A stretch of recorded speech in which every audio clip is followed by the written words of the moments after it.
건축은 그 나라의 문화입니다. 웅장한 멋을 추구하기도 하고 정교한 맛을 으뜸으로 여기기도 하죠. 또한 우리의 전통 목재 건축물처럼 자연과 하나가 되는 것을 최고 가치로 생각하기도 합니다. 우리의 고건축물에는 선조들의 혼과 철학, 그리고 정신 세계가 스며들어 있는데요. 조경을 따로 하진 않지만 안과 막기 소통비는 공기와 바람의 움직임까지 읽어낸 우리의 전통 목재 건축물은 자연과 인간이 빚어내는 아름다운 조화 그 자체입니다. 역사 속 고건축물들의 아름다움과 우리 전통 건축술의 우수성을 한눈에 살펴볼 수 있는 박물관으로 안내합니다.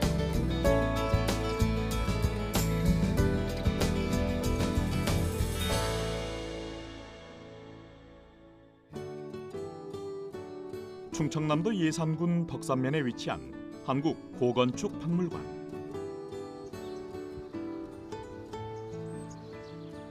전통 건축의 아름다움과 건축에 담긴 의미와 가치를 조명하기 위해 설립되었습니다.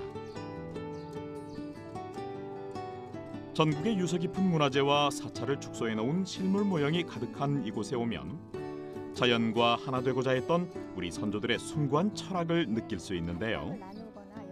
이제 우리 박물관에 들어오시잖아요. 네. 그러면은 이제 전시물 안에는 이제 안에 있지만 밖에도 이제 전통 건축의 모습이 많습니다. 그래서 그 정면에 보는 게 이제 일전시관이고요. 이제 저쪽에 팔각정 건물이 있어요. 이렇게 그곳은 이제 이전시관이고 여기에서 딱 한눈에 들어오는 것이 지붕의 형태가 각각 다르다. 제1전시관의 팔짝 지붕은 양측 지붕면 위에 삼각형의 합각이 있어서 우진각 지붕 위에 막대 지붕을 올려놓은 것 같은 복합형 지붕 형식을 말합니다. 조선시대의 권위 있는 건축물에서 많이 사용한 지붕 형태로 대표적인 예로는 경복궁 근정전 등이 있죠. 제2전시관인 팔각정은 지붕 모양이 팔각형으로 되어 있습니다. 보통 정자나 누와 같은 건축물에서 많이 볼 수 있는 지붕의 형태죠. 용마루 하나 없이 하나의 꼭지점에서 지붕골이 만나는 모임 지붕의 하나로 팔각볼 형태이기 때문에 팔모지붕이라고도 부릅니다. 우리나라 건축의 특징은 소나무가 주요 건축 자재로 사용되어 왔기 때문에 목조 건축이 주류를 이루었습니다. 대개 목조 건축은 이음과 맞춤에 의해 결구되는 방식을 택하는데 이를 가구식 구조라고 하죠.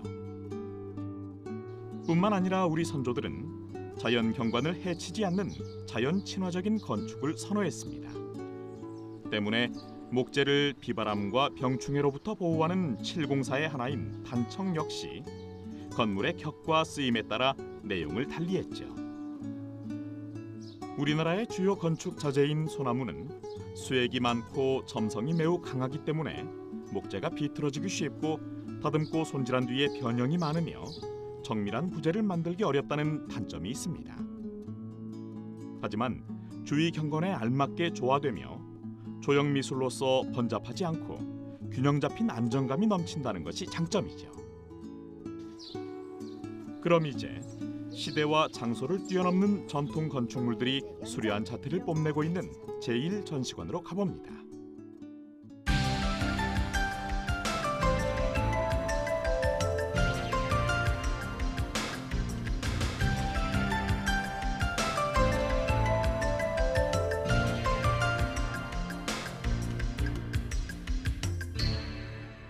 여기는 이제 일전시관인데요. 이 전시관하고 다르게 이제 층이 있는 건물, 그래서 2층이나 3층. 우리나라의 목조 건축물에는 여러 가지 아름다움이 있지만 그 중에서도 처마의 곡선과 포의 화려함에 섬세한 아름다움이 잘 표현돼 있습니다. 특히 법주사 팔상전은 다포의 화려함과 아름다운 처마의 곡선미가 살아있는 현존하는 한국 유일의 목조 다층탑입니다. 우리나라 탑 가운데 가장 높은 건축물로 공포를 보면 층마다 다른 양식을 사용해서 색다른 아름다움을 보여주고 있죠. 화엄사 각황전은 정면 7칸, 측면 5칸의 팔짝 지붕으로 2층의 다포식 건물인데 내부가 통층으로 되어 있어 웅장함을 줍니다. 특히 세밀한 장인의 손길을 느낄 수 있는 포나 처마의 섬세함은 단연 화엄사 최고의 자랑거리라고 할 수 있죠. 우리가 이제 우리 박물관이 일반 건축이 있지 않고 주로 이제 사찰이나 궁궐, 관아 건축 이런 것들로 돼 있어요. 그래서 대부분은 처마 아래 화려한 장식으로만 보이는 공포. 하지만 공포의 중요성과 역할은 따로 있다는데요. 우리나라 이제 살림집을 제외한 대부분의 건물이 공포를 사용했어요. 공포가 하는 역할은 기둥하고 처마 사이에 놓여 있으면서 그 처마를 길게 낼 때, 그러니까 주상에서 받치는 것보다는 조금 밖으로 나와서 받칠 때 도와주는 역할을 하고요. 즉 공포는 지붕의 무게를 합리적으로 기둥에 전달하는 기능을 하는데요. 처마의 무게를 받치기 위해 주두, 소로, 살미, 첨차 등으로 짜맞추어 된 부재들을 통틀어 일컫는 말로 간단히 포라고도 합니다. 공포는 디자인적인 측면에서 장식의 기능도 겸하고 있어 각 시대에 따른 특징을 갖고 있기도 한데요. 이 공포가 주상에 있느냐, 아니면 주간에도 있느냐, 아니면 앞에 돌출된 모습이 새의 모습처럼, 날개 모습처럼 모양이 돼 있느냐에 따라서 공포 양식을 나눴거든요.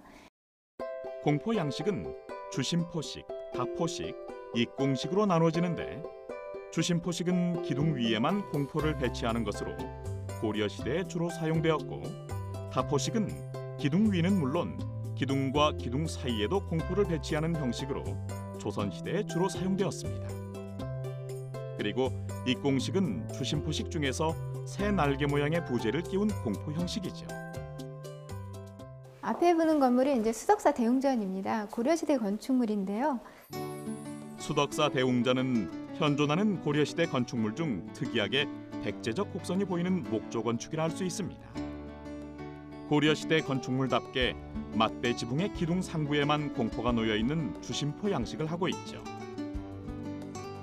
이처럼 우리나라에서 가장 오래된 목조 건축물인 봉정사 극락전, 부석사 무량수전, 수덕사 대웅전은 모두 주심포 양식이 잘 드러난 대표적인 건물이라는 공통점이 있습니다. 수덕사 대웅전의 또 다른 특징은 배흘림 기둥의 사용입니다. 기둥 뿌리부터 3분의 1 지점에서 직경이 가장 크고 위와 아래로 갈수록 직경을 줄여가면서 만든 기둥을 배흘림 기둥이라고 하는데요. 우리는 삼국시대부터 고려시대까지 배흘림 기둥을 두드러지게 사용했는데 그 이유는 배흘림을 주지 않았을 경우 기둥의 가운데 부분이 얇아 보이는 착시 효과를 교정하여 시각적인 안정감을 주기 위함이었죠. 우리나라 건축물의 지붕이 어때요? 벽이나 기둥 밖으로 돌출되어 있는 처마가 있잖아요. 그러니까 좀 가분수처럼 지붕이 비대하게 큰데 기둥이 빈약해 보인다면 건축물이 굉장히 불안해 보이겠죠. 그래서 기둥을 좀 더 통통하게 해서 멀리서 봤을 때 기둥이 일자로 보이고 안정감을 주기 위해서 배흘림 기둥을 썼다, 이렇게 보는 거죠. 장식적이고 화려하기보다는 소박하고 자연스러운 미가 돋보이는 주심포 양식. 또 어떤 건축물이 주심포 양식으로 지어졌을까요? 돌을 마구 쌓아올린 단 위에 서 있는 부석사 조서당은 주심포 양식의 맞배집으로 부석사 무량수전에 비해 기둥의 배흘림이 약해졌습니다. 그리고 주두와 소로의 구분 직선이며 굿받침이 없고 건축 기법이 한결 간결해졌죠. 전통적인 주심포식의 과도기적 건물로서 양식과 기법의 특이한 점이 담긴 건축물이라 할 수 있습니다. 앞에 보는 건물은 숭례문, 아시다시피 국보 1호. 이번엔 국보 1호 숭례문을 살펴볼까요? 숭례문 기와 위에 있는 삼장법사와 잡상들은 궁궐을 지키는 수호신으로 조선시대 궁궐 건축 처마 위에 올려졌습니다. 숭례문은 외관이 장엄하고 내부 구조가 견실하여 수도의 성문으로 당당한 면모를 지닌 조선 초기의 대표적 건축이라 할 수 있는데요. 숭례문이 중요한 것은 조선 초기 태조 7년에 지어진 거니까 다포식으로서는 가장 앞선 시기일 것이에요. 그래서 이제 초기의 그 공포들을 보면 직선적이고 강직한 모습으로 아주 간결하게 표현이 되어 있는데 숭례문이 그렇게 되어 있습니다. 숭례문은 공포의 짜임이 기둥 상부뿐만 아니라 기둥과 기둥 사이에도 공포를 배치해 화려한 아름다움을 추구했습니다. 바로 이것이 조선시대를 대표하는 다포 양식인데 미늘림 기둥과 함께 많이 활용되었죠. 이 숭례문 모형은 현실성이 매우 높아서 2008년 화재로 소실된 숭례문 복원 작업의 기초 자료로도 쓰였는데요. 우리 박물관은 98년도 개관돼서 이제 그 대기 이전에 개관 이전에 만든 것으로 알고 있고요. 저것도 이제 도면을 근거로 해서 만들었고 우리나라에서는 아마 숭례 모형이 제대로 된 게 없었던 것 같아요. 그래서 이제 저 모형을 이제 한 3개월 동안 가지고 가셔서 아마 기초 자료를 쓰지 않았나. 2008년 온 국민을 충격과 슬픔에 빠뜨린 방화 사건이 있었죠. 그 후 3년여에 걸친 숭례문 복원 작업에서 한국고건축박물관의 숭례문 모형이 복원을 위한 자료로 사용되었는데요. 그 결과 숭례문을 전통 방식 그대로 재현할 수 있었죠.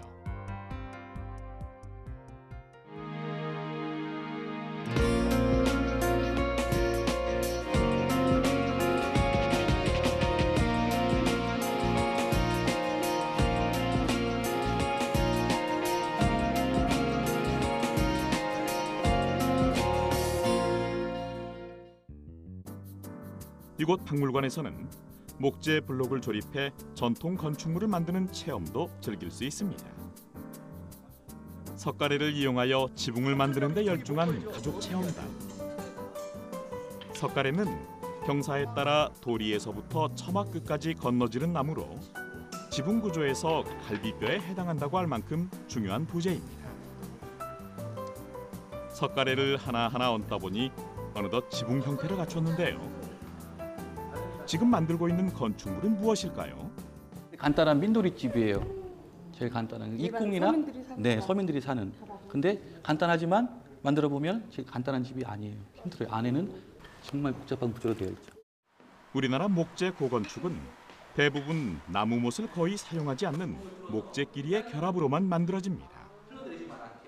특히 나무는 시간이 지나면 자연스레 틀어지게 마련인데 선조들은 그 틀어짐의 정도까지 미리 계산해 나무의 틈에 여유를 줄 정도로 우리의 건축술은 치밀하고 정교했죠. 의외로 단순한 줄 알았는데 되게 복잡하고요. 해보니까 신기하기도 하고 옛날 사람들이 이거 어떻게 만들었을까 그냥 그런 생각 들어요. 이번에는 민도리집의 기둥머리 만들기가 한창입니다. 민도리 형식은 기둥머리에서 보와 도리가 직교하여 직접 결구되는 구조인데요. 그렇다면 기둥머리는 어떻게 만들어질까요? 기둥에다가 보아지를 꽂고 좌우를 연결하기 위해서 얇은 장혈을 양쪽으로 연결합니다. 그 다음 기둥 앞뒤를 연결하기 위해 보를 꽂고 보에 석가래를 받기 위한 도리를 꽂으면 완성되죠.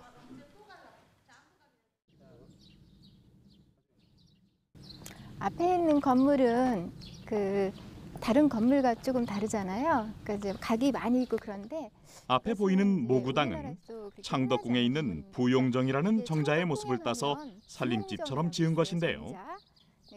창덕궁 부용정보다 규모가 좀 더 크고 화려하게 지어졌습니다. 이것은 박물관에서 직접 지은 것이 아니라 수덕사의 그 큰 스님 방장 스님 토굴이었습니다. 그래서 이제 건물 자체가 너무나 화려하기 때문에 수덕사의 그 대웅전을 그 소박함을 죽이는 거예요. 그래서 이제 우리가 박물관 쪽으로 이전을 하고 그쪽에는 소박한 건물을 지었는데요. 보통 목조 건축은 못을 치지 않고 올록볼록 끼워 맞추는 방식이잖아요, 가구식. 그래서 이제 목재 부분을 해체해서 가져오고 이제 기와 부분만 새로 이제 올린 이제 건축물입니다. 지붕 처막 끝이 살짝 올라간 모구당의 자태 또한 기품 있는 조선시대의 다포 양식과 활짝지붕 겹쳐마의 아름다움을 뽐내고 있습니다. 그리고 우리 선조들은 자연 재료인 나무와 돌기와로 생태학적인 면을 중요시했고 건축의 멋과 조화를 고려해서 자연 친화적인 집을 지었음을 모구당 곳곳에서 발견할 수가 있죠. 그 중에서 띠살무는 세로살은 꽉 차 있으나 가로살이 위아래와 가운데 셋에서 5가닥씩 있는 살문의 일종으로 건축물의 성격에 상관없이 많이 쓰였습니다. 우리가 창호를 자세히 보면 이런데 이렇게 모양이 좀 다르게 깎았어요. 그래서 이런 걸 우리가 투밀이라고 하는데 이렇게 볼록하게 이렇게 만드는 것은 일반 살림집엔 쓸 수 없어요. 투밀이는 살대의 모양을 깎는 형태 중 하나인데요. 살대 양옆은 곡선으로 얇게 접어오다가 끝에서 원으로 만드는 것을 투밀이살이라고 하고 지금 보시는 것과 같은 띠살 창호에 많이 사용되었습니다. 이제 보통은 그 평면집이나 이런 데에서는 이게 바로 수직으로 올라와서 그 겉에 쪽 표면 쪽만 골을 살짝 깎아주는 골밀이를 씁니다. 그러니까 그런 것만 가지고도 이제 건축물의 어떤 의상을 나타내는 하나의 부분이 되기도 하는 거죠. 처마 쪽에 거는 기와는 기와 끝에 드림새를 붙여서 마감이 깔끔하도록 하는데 이를 막새 기와라고 합니다. 막새가 처음 만들어질 당시에는 기와 끝을 조금 짓이겨 내려오도록 하는 정도였으나 차츰 드림새를 따로 덧대어 각종 문양을 새기는 것으로 발전하였습니다. 삼국시대에는 많이 사용되지 않다가 통일신라 때부터 성행했는데 드림새 문양은 시대마다 특색이 있어서 기와 연대 판별에 중요한 단서를 제공하죠. 그럼 이제 사찰 건축 축소 모형을 감상할 수 있는 제2전시관으로 가볼까요? 이전 시간에는 이제 주로 사찰 건축이 있는데 이제 중국 건축도 같이 있어요. 그래서 앞에 보는 게 불광사 대전. 요거는 이제 중국에서 3번째로 오래된 목조 건축인데 당나라 때 건물입니다. 불광사는 당대 중요한 화엄종 사찰의 하나였습니다. 그리고 귀포의 짜임에 있어서는 처음 시도된 방법으로 완숙한 조화미를 나타내고 있죠.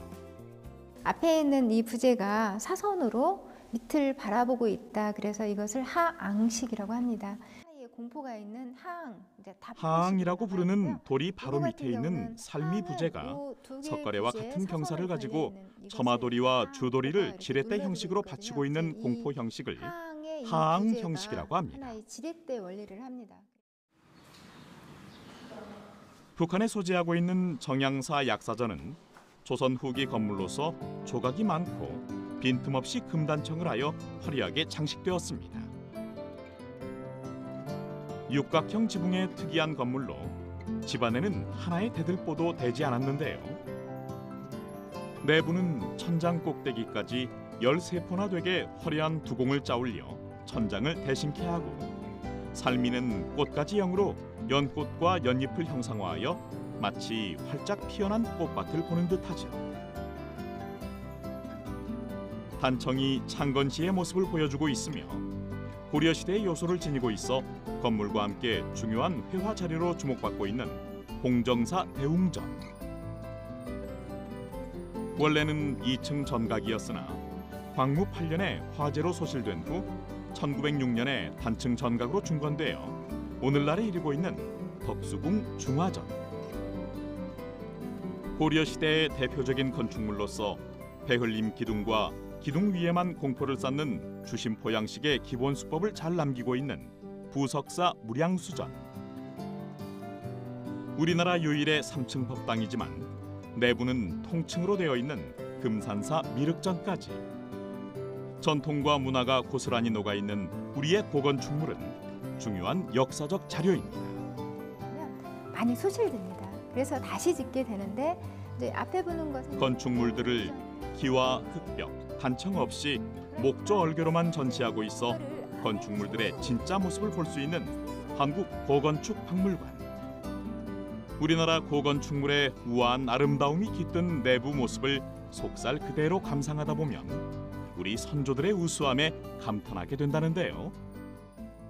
그냥 우리가 현대 살면서 그 요새 것만 보다가 옛날 거 보니까 또 감회가 새롭고 우리 선조들이 이런 좋은 솜씨를 가졌다 싶어서 아주 훌륭한 일이라고 생각합니다. 제가 중국 건축물도 보고 일본 건축물도 봤는데 아무리 봐도 모든 면에서 우리만 못합니다. 우리 것이 최고인 것 같습니다. 이 건축술이 우리 조상들의 지혜 어느 부분에서 나왔는지 항상 의아하면서 탐복하고 있습니다. 그동안 소중하게 지켜야 하는 유적으로서만 인식되어 온 고건축물은 조금만 더 살펴보면 숭고한 철학이 그 속에 담겨 있음을 알게 됩니다. 우리나라 전통 건축의 아름다움과 건축에 담겨진 뜻깊은 의미를 되뇌어주는 한국 고건축 박물관. 우리 전통 건축물의 우수성을 후대에 전수하는 것은 물론 전통 문화를 계승 발전하고 선조들의 정신 문화를 고취시키고 있습니다.